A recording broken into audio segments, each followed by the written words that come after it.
Our Heavenly Father, we come to you once again, Lord, to thank you because you love us, because you have died on the cross for our sins.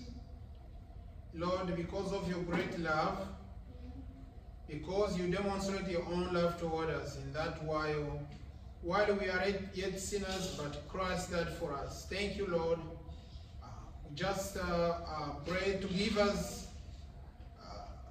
life that is the life that is in Jesus Christ, and just to remind us that you love us so much, and that our faith depends on you and not on ourselves. It is a gift of God and not our works, lest any man should boast. And Lord, help us to have that same mind, the mind that was in Christ Jesus our Lord.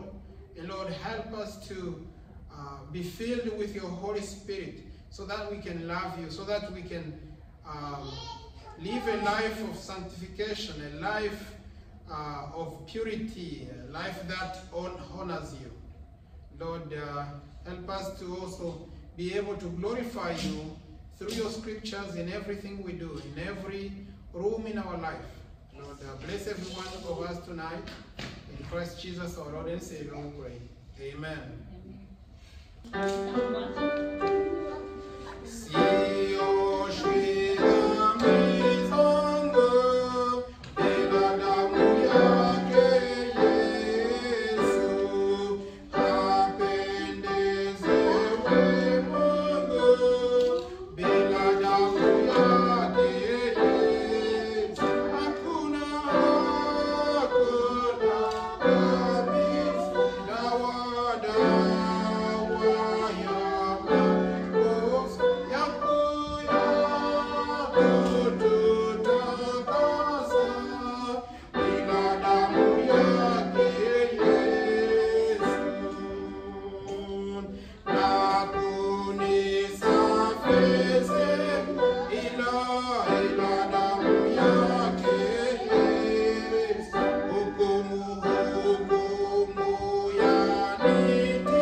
Wow. twaimba utukufu unaona damu yake Yesu, milele milele twaisifu hiyo hiyo damu yake Yesu.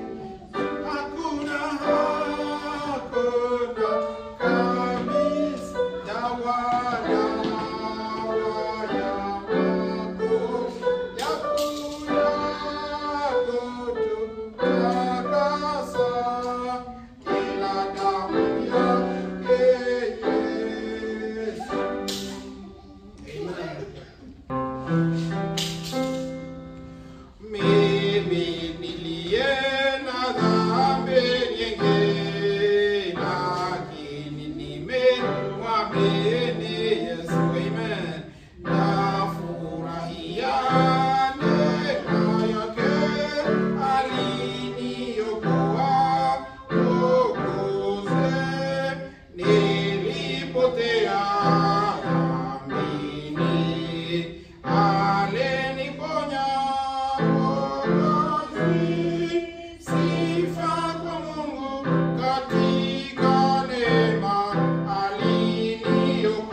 Baba na heshima kwa kuinuka, tunakushukuru kwa kuwa sisi tuliokuwa wenye dhambi nyingi, lakini Yesu alituokoa.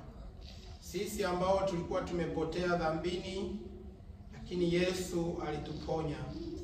Tumeweza kufanyika kuwa wana wako kwa sababu ya neema yako pekee, kwa sababu wewe umeweza kutupenda kwanza. Sio kwamba sisi tulikupenda, lakini kwa sababu wewe ulitupenda kwanza. Sasa ulituita Bwana tupate kuwa watakatifu mbele zako. Umetuita tupate kuwa watakatifu kwa sababu Biblia inatuambia iweni watakatifu kama vile mimi nilivyo mtakatifu. Na kwa ajili ya hiyo Bwana ulituweza kutupatia fursa ya kuweza kuishi maisha ambayo umeweza kututakia sisi kuweza kuyaishi, maisha ya kuleta sifa kwako, maisha ya kuweza kutukuza wewe katika maisha yetu. Tunakuomba neno lako lipate kujaa kwa wingi katika roho zetu, tukifundishana na kuonyana katika maneno yako, tukiimba hata zaburi. Bwana, tunakuomba uweze kutuwezesha kwa maneno yako tupate kuendelea kuyaelewa na yaweze kukaa kwa wingi katika roho zetu. Tunaomba yeye Bwana pamoja nasi tunapoanza ibada hii, tutakapoweza kufika tamati ya ibada hii pamoja nasi pia, katika jina la Yesu Kristo Bwana wetu, amen. Tutasoma leo kitabu cha Warumi sura ya 5. Today we're going to learn chapter 5 of the book of Romans. We've been learning from chapter 1 to chapter 4 so far. Nani mwataweza kukumbuka, who can remember what we learned about last week? We were in chapter 4. Tulikuwa katika sura ya 4 ya kitabu cha Warumi. Na mwanakumbuka tulisoma nini? Tulisoma kuhusu matendo ya Paulo, aliongelea sana kuhusu matendo sasa ya Kristo. Okay. Anybody? Kuhusu matendo ya watu ambao Mungu aliwatumia kama vile tulisoma Ibrahimu na Daudi, kama maonesho walionyesha kuhusu nani? At least umejitahidi. Okay. Nani mwingine?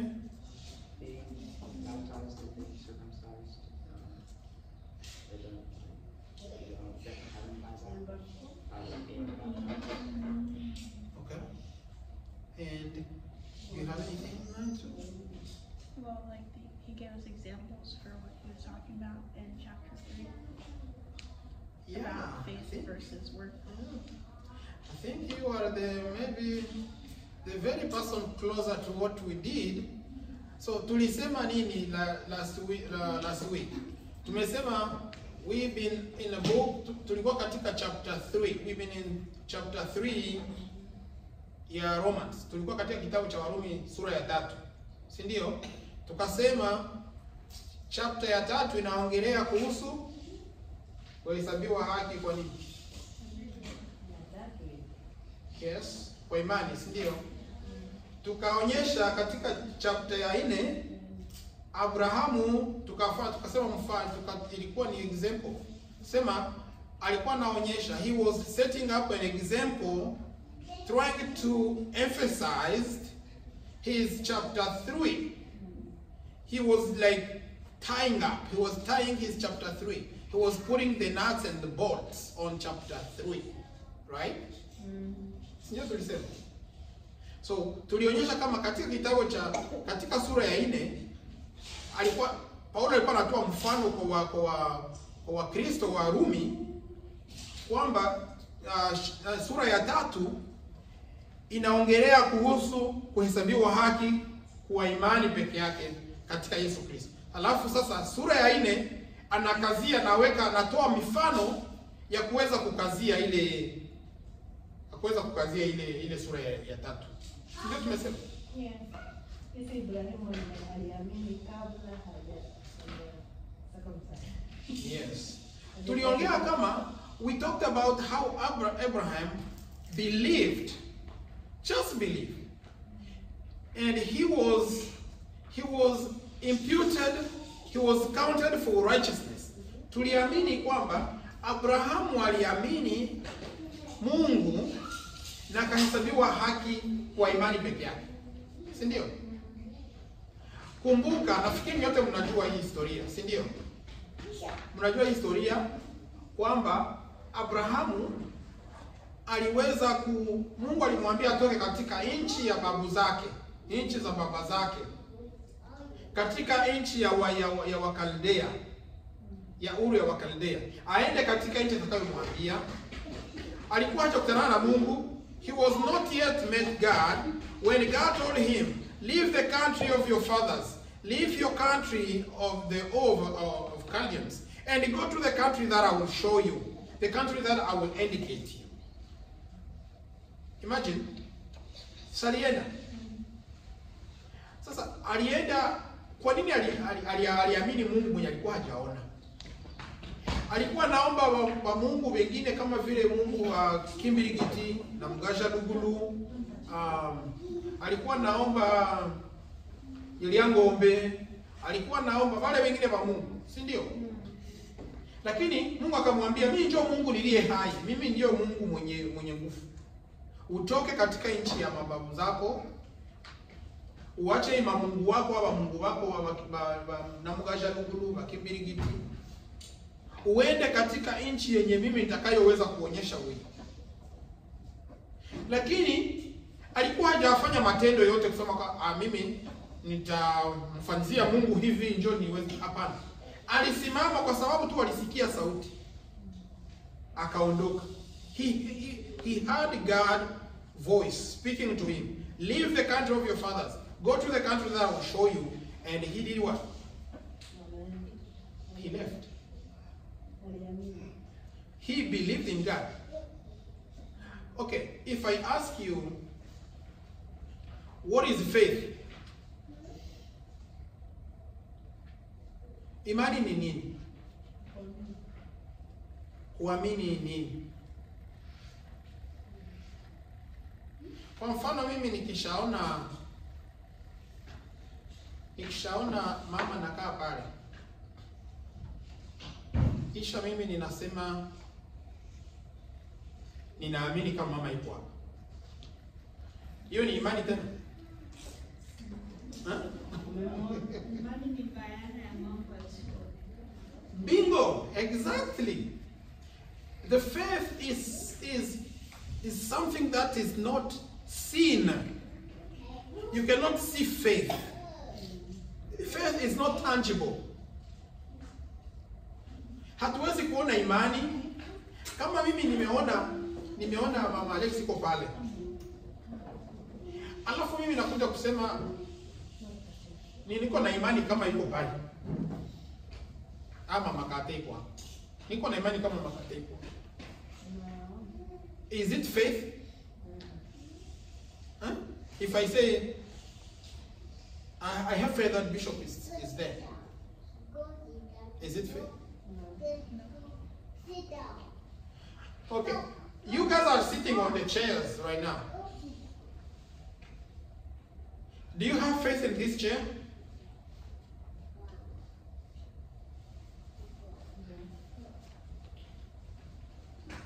Muna imani katika hivi viti? Si unakalia hivi viti?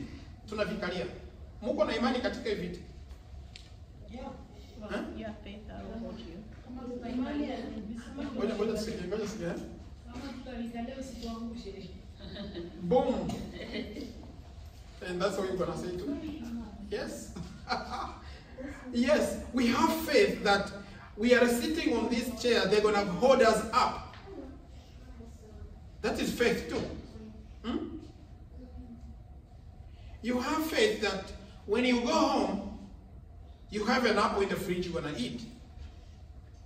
If you left the apple in the fridge too, you're gonna say, I have faith that I'm gonna go eat my apple. Is it still faith? And you still have faith that your fridge is gonna hold your food cold. Yes, ni ibada, lakini sasa that fact, ile hali ya kwenda kunyumba, ile hali ya kusema kama nitaenda kunyumba, nitaenda kula hapo. Hata kama ujui, unaweza umeacha hivyo, lakini yawezekana yamkini mtu mwingine anakuja na kula ile hapo, lakini wewe umejua kama unaacha hapo pale, si ndio? So hivi uko na akili tu kama niko na hapo yangu kunyumba. Una ule mawazo kwa hapo. Na usema kama nitaenda kula hapo. Si ndio? Lakini haujui kama kuko kingine kishatokea kule. Lakini imani yako inakuambia kama utaenda kula hapo. Mwakili yako anajua kama uliacha hapo nyumbani, hata kama inaweza kuwa tena haipo. So but faith is something that is not tangible. It's something that you cannot see for sure. You cannot see faith. You cannot see faith in this chair, but you can have faith in this chair that is going to hold you up. But you don't have faith in this chair. You don't say that I have faith. Niko na imani kwa hii kiti iko hapa. Hii kiti iko hapa, nina imani kama hii kiti iko hapa. No, you cannot say that. Uko na faith. You don't know what is making this chair. But you have faith that is going to hold you up. Am I making sense? But maybe someone may have placed the nut, but you're still sitting on it. You don't know if it's going to fall later. But you know that this chair, every day I come to church on Sunday, this chair hold me up. But that time maybe that chair is not going to hold you up. But we are not putting the faith in the chair we see. We're putting the faith in the fact that this chair is going to hold us up. Tunaweka imani katika hiki kitu kwamba itaenda kutushika. Unaona? Lakini kiti unaweza weka kiti pale na kinaonekana kama ni kiti. Sio amjaonaga watu wanakaa kwenye viti alafu kiti kinaanguka kinabomoka. Lakini kwa sababu anajua katika mawazo yake kama kiti kinakuwa mtu anaikala kwa kiti na kinamweka, ndio maana alikala kwa ile kiti. Ndio. So we have faith, and Abraham had faith. The faith, imani ambayo hakuona. Abrahamu aliweza kuwa na imani na akahesabiwa haki kwa sababu alimwamini Mungu ambaye alikuwa hajaona. Lakini alikuwa anaona wale wengine wa miungu wake, wakina Kimbirigiti, wanamgaja Lugulu, sijui Baliango Umbe, alikuwa anawaona, si ndio? Lakini anaweka imani kwa mtu ambaye haoni. Ni mwingine Mungu tu tofauti na yeye alikuwa anazoea, anaweka imani yake hiyo. In chapter 4 katika sura ya 4 ndio tulikuwa tunaongelea kama Mungu Paulo alikuwa anaweka mfano ya kuhesabiwa haki kwa imani ndani ya Yesu Kristo. Akakazia na kusema nani mfano, akatoa mfano. Si ndio? Ya wewe hakuweza kusikia hiyo tuko tunaongelea muhewa. So tutasoma chapitre ya 4. Kila mtu ana Biblia yake. Chapitre ya 5 pito. Tutasoma chapitre ya 5 leo. Kuna maneno mengi humu ndani ambayo tunataka tusaidiane kwayo. Mungu awabariki nyote by the way. Kwa mwito wenu.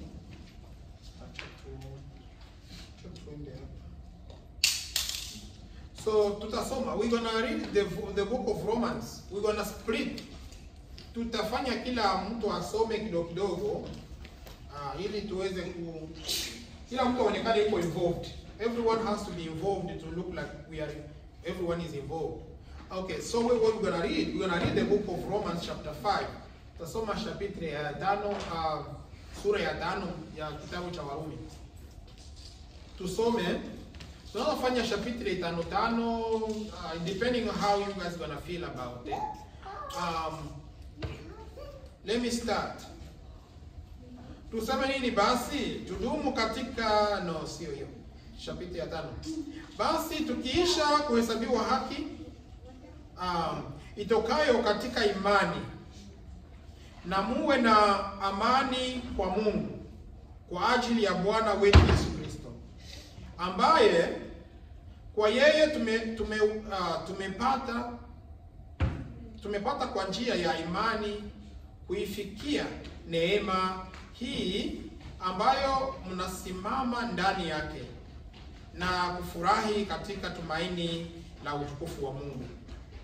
Wala si hivyo tu, ila na mfurahi katika dhiki pia, mkijua ya kuwa dhiki kazi yake ni kuleta saburi, na kazi ya saburi ni uthabiti wa moyo, na kazi ya uthabiti wa moyo ni tumaini, na tumaini halitahayarishi, kwa maana pendo la Mungu limekwisha kumiminwa katika mioyo yetu na Roho Mtakatifu aliyepewa sisi. Kwa maana hapo tulipokuwa hatuna nguvu katika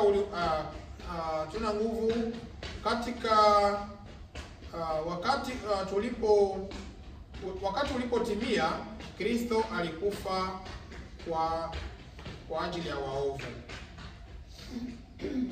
Kwa kuwa ni shida mtu kufa kwa ajili ya mtu mwenye haki, lakini yawezekana mtu kuthubutu kufa kwa ajili ya mtu aliye mwema.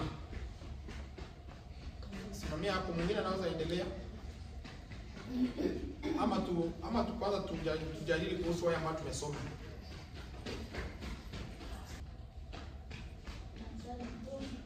Okay,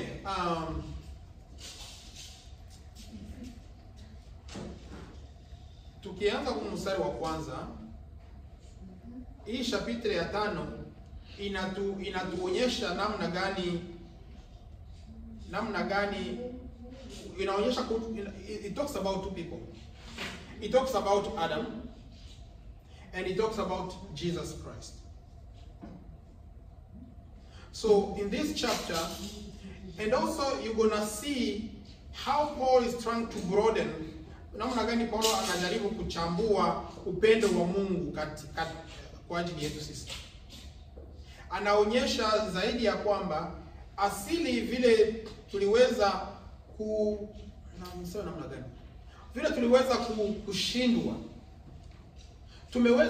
tumeweza kunyang'anywa ile neema ambayo tulikuwa nayo kwa sababu ya Adamu, kwa sababu tumepata kuwa kizazi cha mtu mmoja.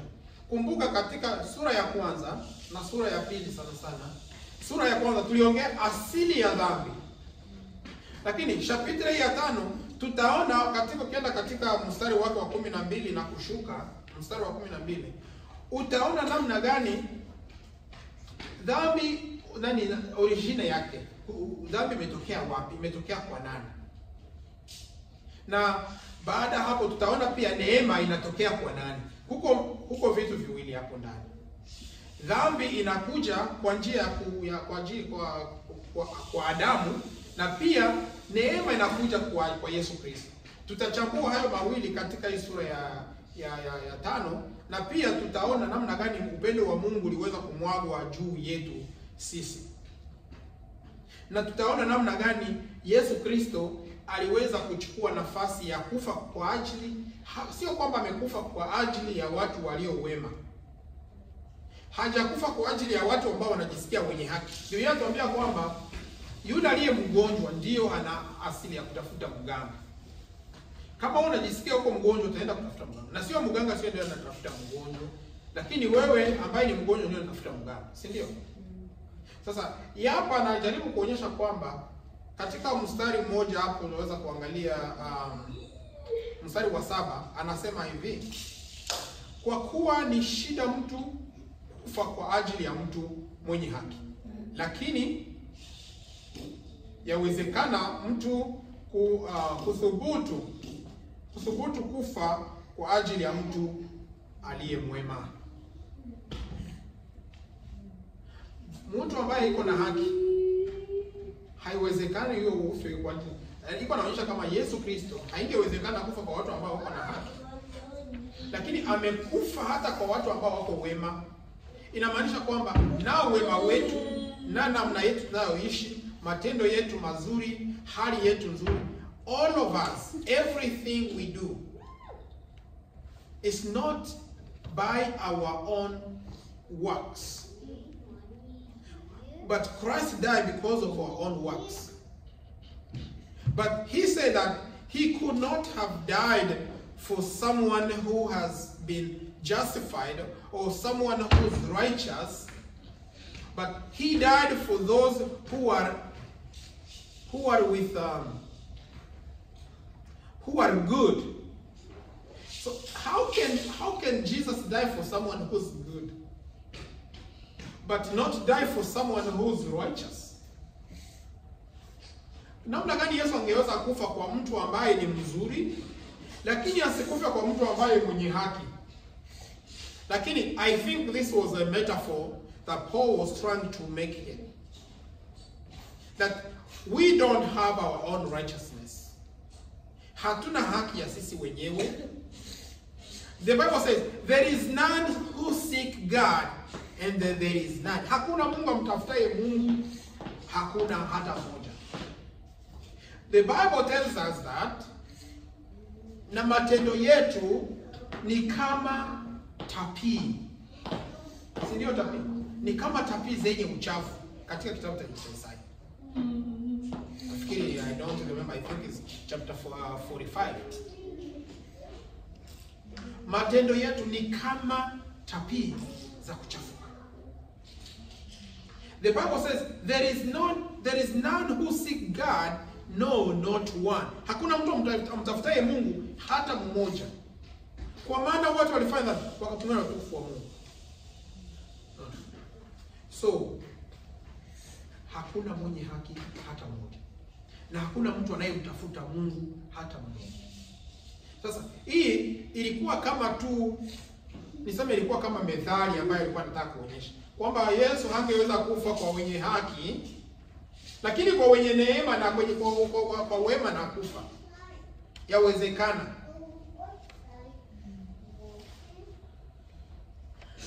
Basi tukiisha kuhesabiwa haki itokayo katika imani, na muwe na amani kwa Mungu kwa ajili ya Bwana wetu Yesu Kristo. Nani mwanasikia nini huko? Who understands this verse 1? What can we take from this verse 1? Remember, we are studying the book of Romans, and we are keep doing it and until we finish this chapter 5, and then we want to move to chapter 6. Who has anything from the... Nani mwambaye nasikia nini katika chapter hii? Changamke jamani, tusome. Nani mwenye anasoma anasikia nini?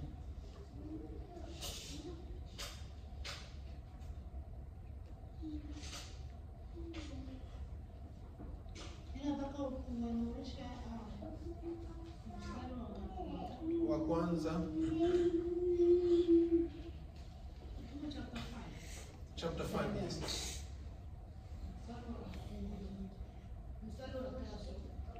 Wa kwanza. Basi tukiisha kuhesabiwa haki itokayo katika imani, na muwe na amani kwa Mungu kwa njia ya Bwana wetu Yesu Kristo.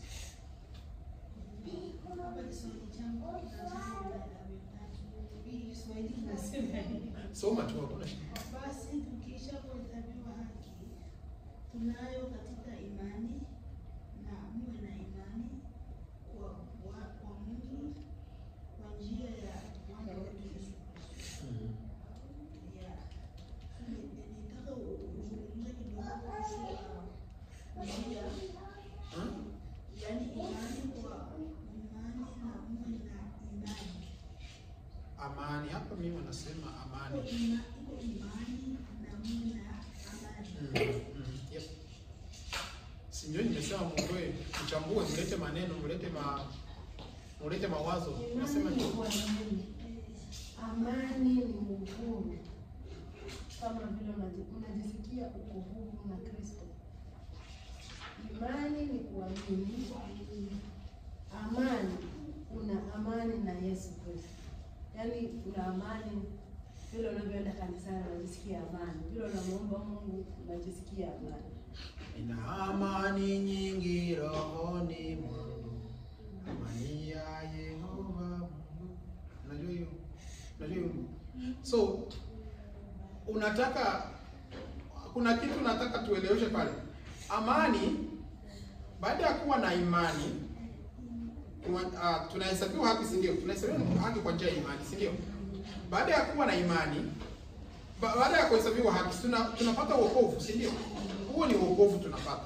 Baada ya kupata wokovu kwa njia ya imani, tunapewa haki na tunapewa amani na Mungu. Kwa sababu tulikuwa na ghadhabu, tulikuwa na uhasama na Mungu. Tulikuwa na niseme namna gani? Tulikuwa maadui. Tulikuwa maadui na Mungu. God was hunting us down because we didn't have peace with him. Because we transgressed his law, we forsook God, but God now was hunting down us. He was like, and because of my wrath, because of what you guys have done, you didn't listen to me. You transgressed my law. You transgressed me because I told you to live the life that I want you to live. Because remember, the Bible says that, the Bible in the beginning, God said, in the beginning, God created a man and a woman. And the Bible says, before that, God says, and let us create a man in our own image. Na tumufanye mtu kwa mfano wetu. Nani mwanamjua Mungu vile anafanana?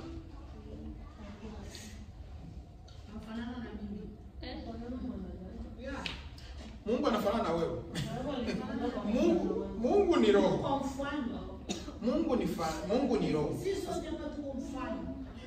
So, tunakuwa mfano wa Mungu. Yes, hiyo ni kweli nasema.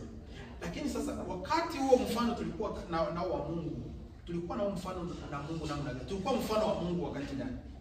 Wakati ambapo amemwelezea Adam, pumzi ya Mungu ndio ilifanya Mungu. Sasa hivi umesema vitu vizuri. Sasa hivi leo tuko mfano wa Mungu. Leo hivi tuko hapana wewe tu. Sema tuko mfano wa Mungu. Kwa kumjua zaidi ya kumjua Kristo Yesu tuko mfano wa Mungu. Tuna zaidi ya mfano wa Mungu. Bingo. Hiyo ni kweli. So, before mbele mwanadamu aweze kugeuka sheria za Mungu. Mungu alimuumba mtu kwa mfano. Kwa sababu Mungu ni mwenye utukufu. Na hapo kusoma katika hii sura inasema mstari wangapi pale nasema kuhusu utukufu wa Mungu. Mstari wa pili. Mstari wa pili ama? Ni hapo tu chini. Inasema kuhusu utukufu humu ndani. Mstari wa tatu. Wa pili. Ambaye kwa yeye tumepata kwa njia ya imani tukiifikia neema hii ambayo mnasimama ndani yake na kufurahi katika tumaini la utukufu wa Mungu. Na kufurahi katika tumaini la utukufu wa Mungu. Sasa sisi tumevaa utukufu wa Mungu. Sababu Mungu anasema na tumuumbe mtu kwa mfano wetu. Sasa Mungu ni mwenye utukufu. Na wakati mwanadamu alikuwa hajaweza kukosea, alikuwa anafanana na Mungu. Mungu ni mwema. Mungu ni mwenye haki. Mungu ana kila uzuri wote. Na ndivyo vile na sisi wanadamu tulivyokuwa, Adamu alivyokuwa mbele ya kuanguka. Lakini kwa sababu walimwasi Mungu, ule utukufu wa Mungu ukaisha. Biblia inasema kwamba kwa maana wote walifanya dhambi wakapungukiwa na utukufu wa Mungu. Tukapungukiwa na utukufu wa Mungu. Sababu tulifanya dhambi. Mbele ya kuweza kufanya dhambi, kabla hatujafanya dhambi, tulikuwa tunavaa utukufu wa Mungu. Tulikuwa tumeumbwa kwa mfano wa Mungu. Tulikuwa tunaumbwa vile Mungu alivyo, na ndivyo tulikuwa tunaishi. Sasa wakati tuliasi, ule mfano wa Mungu kwa umetoka. And then that glory of God was done with us when we transgressed. When we transgressed, we went away from the face of God. We transgressed God. We did not have peace with God. Hatukuwa tena na amani na Mungu kwa sababu tulikuwa tumemwasi Mungu. Na Mungu akasema, the day you're going to eat this fruit, for surely you will die. Na tukawa tumekufa, and then we have been counted unrighteous. Tumeweza kuhesabiwa kutokuwa na haki wakati tumefanya dhambi. Sasa Mungu tukakuwa na hasira na Mungu akakuwa na hasira na sisi. Then Mungu akaghadhibika. Mungu akawa na ile ghadhabu. Kwa kutuliza ile ghadhabu ya Mungu, kwa kutuliza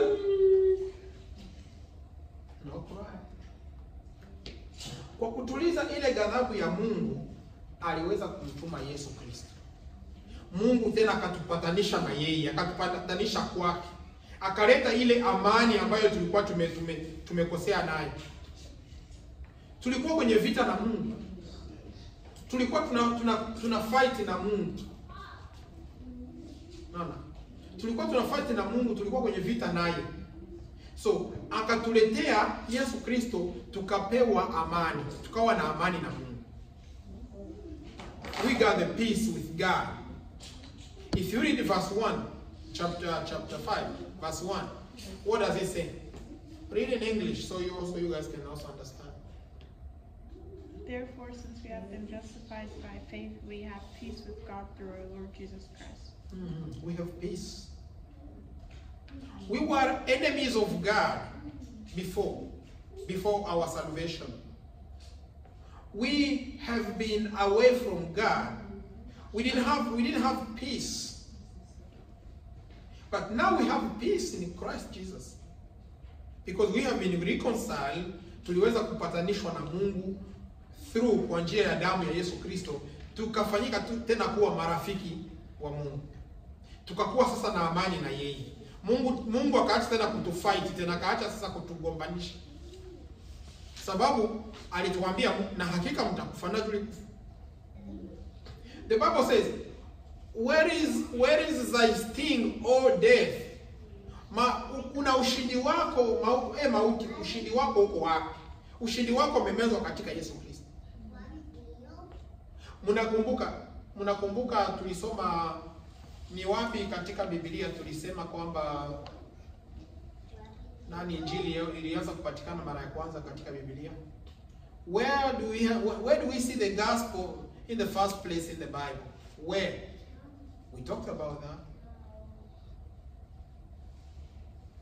Do you guys remember where we see the gospel, where the gospel appears? Injili imeweza kudhihirika kwa mara ya kwanza wapi? Mnajua wapi?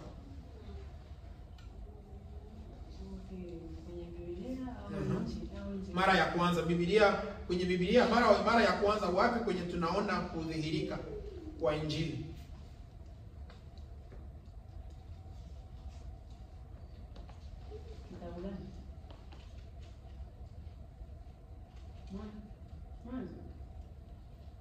Mwanzo chapitre gani? 15.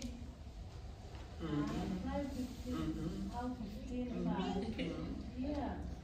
You're right, you have 15. There is 15 inside, but there is something. You're right. It's chapter verse 15, not chapter. Verse 15. Who remember that? What chapter in the book of Genesis where we see the introduction of the gospel? Kwenye tunaona mwanzo wa injili kwenye kitabu cha Mwanzo ni wapi? Chapter 4. Huh? Chapter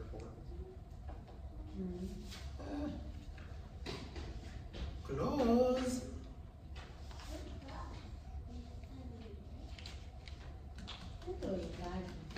You don't have to hunt it down, you have to have it on top of your head.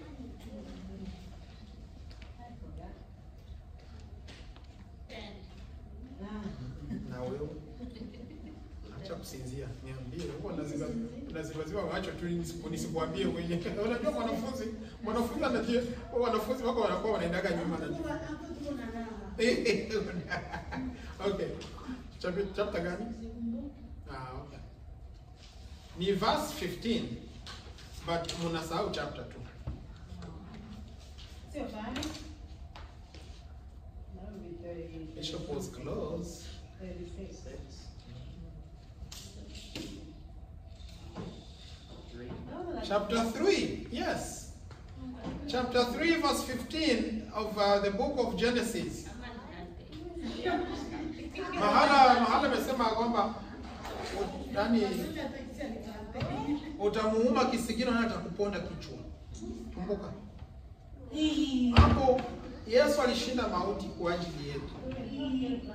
Na Yesu aliposhinda mauti, Injili ni mauti, Yesu Kristo alishinda. Na kule kushinda mauti, that's why we have hope. Hope of the eternal life. Because Jesus conquered death. Kwa sababu Yesu alishinda mauti, tunapata uzima wa milele. Tunahakisha kama tuko na uzima kwa sababu tunapokufa katika mwili, bado katika roho tutaishi. Tunashinda mauti kwa sababu ya kushinda mauti kwa Yesu Kristo. Kama Yesu Kristo hangefufuka, hatungeweka imani ndani yake kwa sababu haingetufaidi kitu. So then, because God cast us saying that surely you will die. We were enemies of God because we were going to die. We are supposed to die because now we were enemies of God. But He, by His mercy and by His love, the Bible says, even you guys know in this chapter, but God demonstrated, kwa maana Mungu aonyesha pendo lake kwetu sisi tulipokuwa wenye dhambi, Yesu Kristo amekufa kwa ajili yetu. When we were yet sinners, Christ did what? Christ died. What is the beauty? That is the beauty, uzuri wa Injili. That is the beauty of the gospel. When we were yet sinners, someone have to take our part. Someone have to die in my stead. Someone have to die in your place. Is that true? Okay, verse, let's continue. We're gonna do. Who has another verse in here that we can talk about? Before we move to verse 12, our focus will just be very, very much focused on verse 12. Tutaangalia sana sana sura ya mstari wa 12.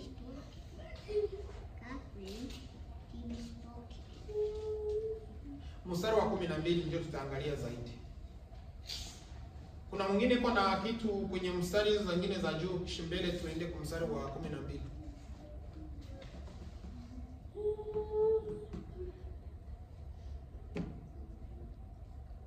Okay, acha tuende kwa mstari wa 12.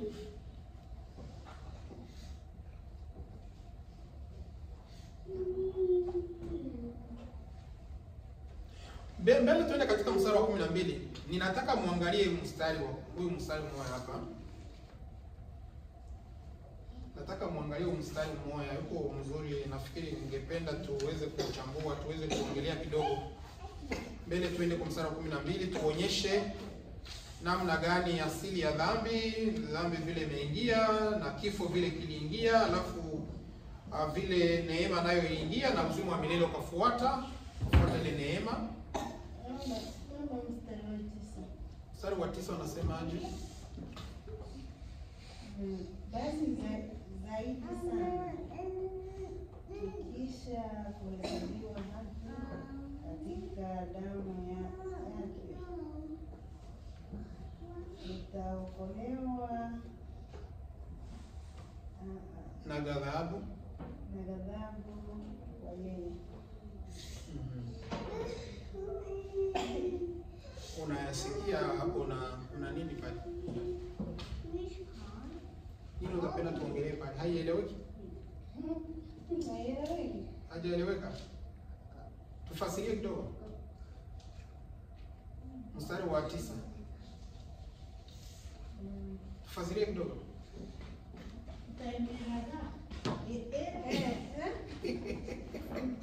Acha basi tufasirie kidogo.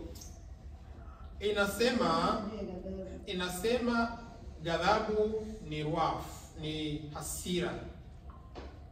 So ndio maana tumesema huko mwanzo kwamba katika na muwe na amani kwa Mungu. Tunapata ile peace, tunapata ile amani kwa Mungu. Tunatoka katika ile ghadhabu kwa sababu tumehesabiwa haki kwa damu ya nani? Kwa damu ya Yesu Kristo. Tunapata ile Tunapata ile amani na Mungu. Inasema kwamba zaidi sana tukiisha kuhesabiwa haki katika damu yake, tutaokolewa na ghadhabu kwa yeye.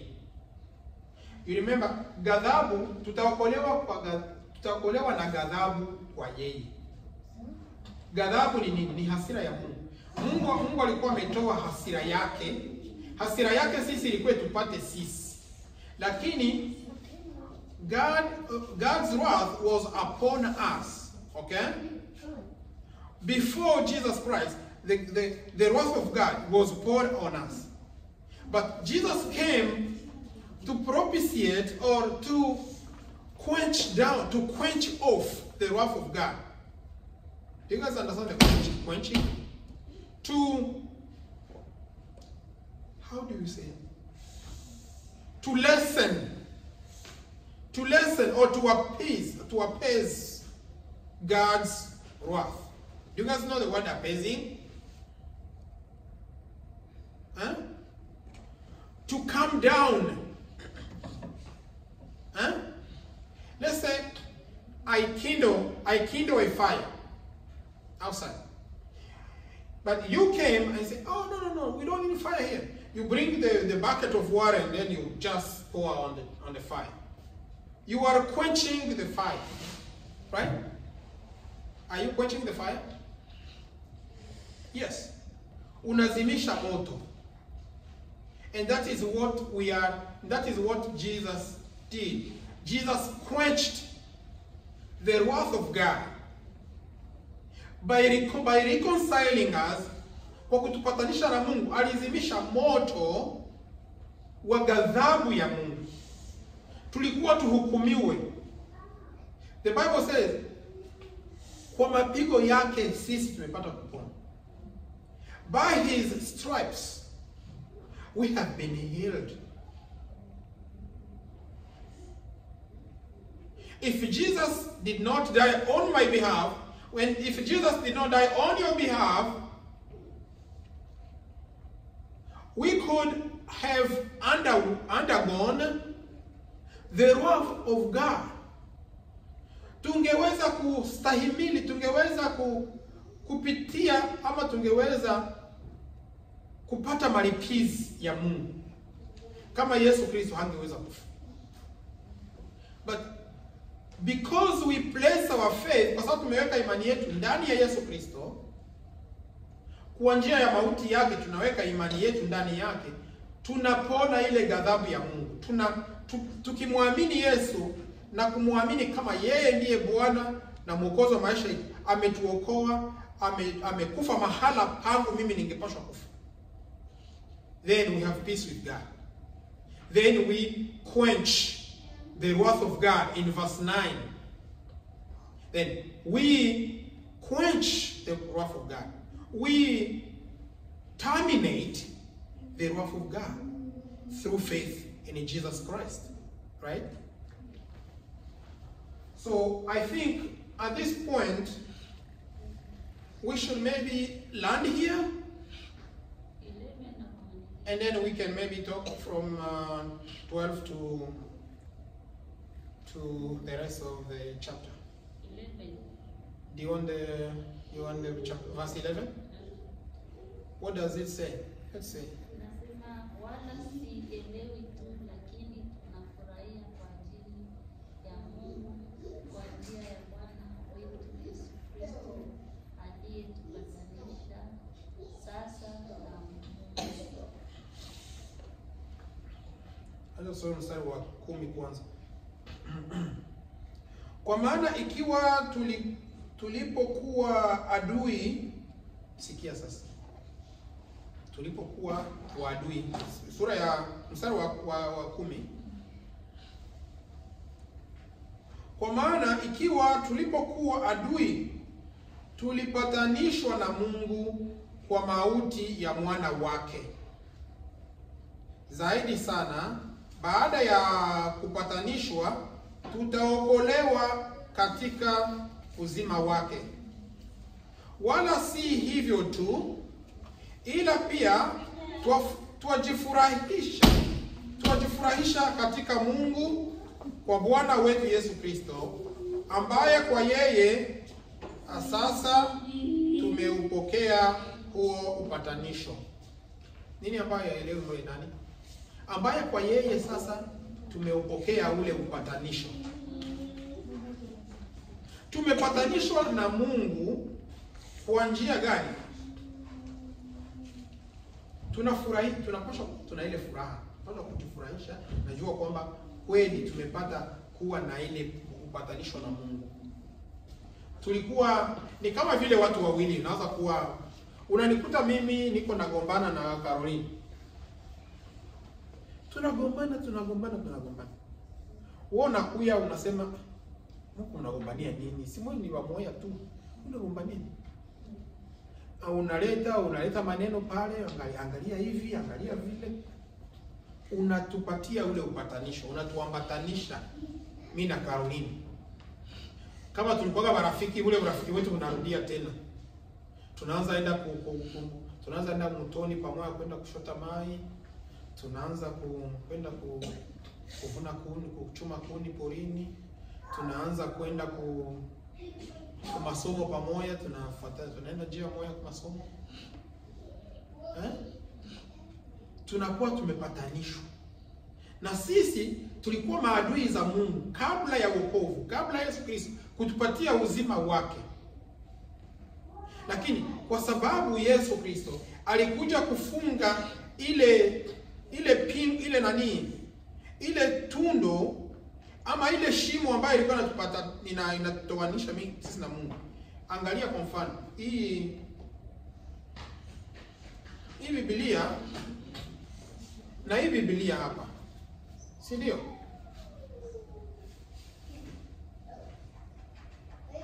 Hapa ukiangalia hapa hivi, acha niweke hapa hivi. Unaona hapa? Si hapa inaonekana ni shimo hii. Hapa the cliff, there is a cliff here. And then this is a cliff and this is a cliff, right? See? Hapa we have to find a bridge. We have to find a bridge here. If we don't have a bridge, kama hatuna daraja tutaanguka kwa ile shimo, si ndio? Shimo hii. Kama hatuna hii daraja hii, tunaanguka shimoni. Mungu anakaa hapa na sisi tunakaa hapa. Kwa sababu ya dhambi inatutenganisha na Mungu hapa. Mungu anakaa hapa na sisi tunakaa huko. Dhambi inatupatia ile utenganisho. Lakini sasa msalaba wa Yesu Kristo nakuja unakaa hapa katikati. Sisi tunavuka, tunaenda ng'ambo, tunaenda pande nyingine. Si ndio? Ndio hiyo tunamaliza. Nafikiri tutaendelesha verse ya 12 wakati huo ujao, Mungu akitupatia fursa. Mbarikiwe sana kwa ujio wenu na Mungu azidi kuwabariki. Amen. Acha tuimbe wimbo mmoja kisha tutaomba kisha tuondoke. Caroline, uko ready? Tunasimama tunaimba kama tutaweza.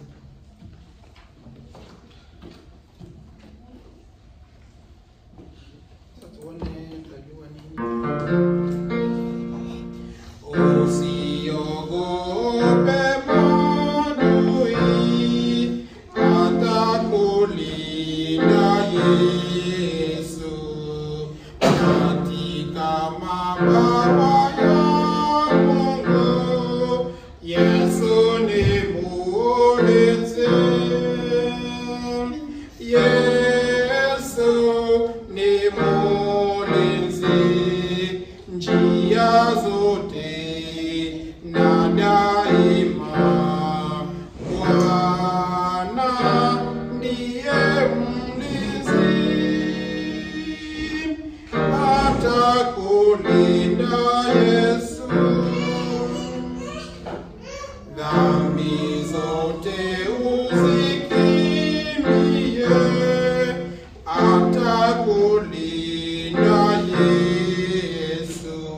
Ni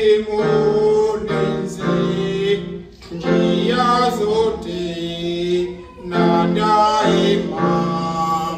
Bwana ndiye mlinzi, atakulinda Yesu. Ukipotewa na vyovyote, atakulinda Yesu. Atayakata maombi, Yesu ni mulinzi. Yesu ni mulinzi, njia zote na daima. Bwana ndiye mlinzi, atakulinda Yesu. Unapotezwa na shetani, atakulinda Yesu. Mtegemee Bwana leo, Yesu ni mulinzi. Yesu ni mulinzi, njia zote na daima. Bwana ndiye mlinzi, atakulinda Yesu. Amen. Cha tuombe. Baba, katika jina la Yesu Kristo Bwana wetu, tunakushukuru kwa neema yako. Tunakushukuru kwa kuweza kutupatia upatanisho na wewe. Sisi tulikuwa maadui wako, lakini sasa tumekuwa marafiki, lakini sasa kupata amani na wewe kwa sababu ya upatanisho ambao umetupatia kupitia mwana wako na wapendo lako Yesu Kristo. Tunakuomba Bwana, tukufu wako zidi kuwa pamoja nasi. Tuongeapo, tulapo, tutembeapo, tufanyalo lolote lile tulifanya katika utukufu wako Bwana. Tunaomba neema yako isiponye nasi.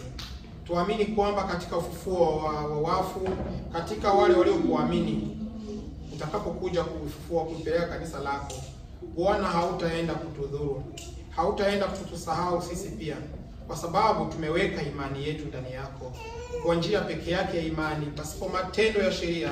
Lakini Bwana, umeweza kutengeneza matendo mema ili tuweze kwenda katika hayo. Umeweza kutuumba katika hayo ili tuweze kuyafanya, tuweze kuishi maisha ambayo yenye kuleta utukufu wako, yenye kupendeza, maisha ambayo yanafuata nyayo za Yesu Kristo Bwana wetu. Tunaomba Bwana pamoja nasi kwa siku ya leo, tukiomba tukiamini katika jina la Yesu Kristo Bwana wetu. Amen. Amen.